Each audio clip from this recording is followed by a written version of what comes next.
BBC boss Tim Davie's private remarks sparked debate on media impartiality. Bridgen responds. In a development stirring fresh conversation about media accountability and public trust, a recent exchange involving BBC Director-General Tim Davie has reignited debate on how impartial the UK's public broadcaster truly is. Following comments made in a private setting later brought to light by MP Andrew Bridgen, the spotlight has turned once again to the BBC's editorial direction, transparency, and its role in shaping political discourse in Britain.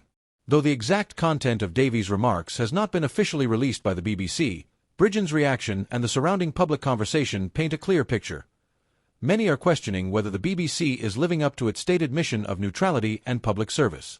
According to Bridgen, Davie's off-the-record remarks raised serious concerns about the direction of the BBC and how editorial decisions are being made. While specifics were not made public due to legal and ethical considerations, Bridgen claims the comments revealed a pattern of internal culture that he believes is deeply at odds with the trust placed in the BBC by the public. In response, a BBC spokesperson issued a short statement, saying, "We remain committed to editorial impartiality and welcome constructive feedback from all sides of the political spectrum." However, critics argue that neutrality is not just about intention, it's about perception. And perception, in this case, seems increasingly divided. Bridgen, who has frequently spoken about institutional transparency, responded with a call for a full review of the BBC's internal communications and editorial policy. In his statement, he emphasized that media organizations funded by the public must operate above political influence, real or perceived. The public deserves to know that their national broadcaster isn't being steered by behind-the-scenes agendas, Bridgen told reporters. This isn't about one man's opinion, it's about restoring public confidence in our institutions. While some MPs have backed his call for greater transparency, others have warned against drawing conclusions based on partial or private conversations. Labour MP Sarah Owen commented, "It's important to protect journalistic independence, even from political pressure. We must balance criticism with fairness." This isn't the first time the BBC has come under scrutiny. From coverage of Brexit to recent general election reporting, the corporation has faced accusations of bias from both ends of the political spectrum. To its credit, the BBC has repeatedly opened internal reviews and audits in response to public pressure. Media experts note that this situation highlights an ongoing tension in modern broadcasting. How can a publicly funded news outlet remain neutral when political and cultural divisions are sharper than ever? Dr. Alicia Morgan, a media ethics professor at King's College London, said, "When a leader's private words become public, it creates a moment of reckoning, not necessarily because of the content itself, but because of the trust it impacts." In this case, the BBC's challenge isn't just defending what was said, but showing how it stays committed to balance in a polarized world.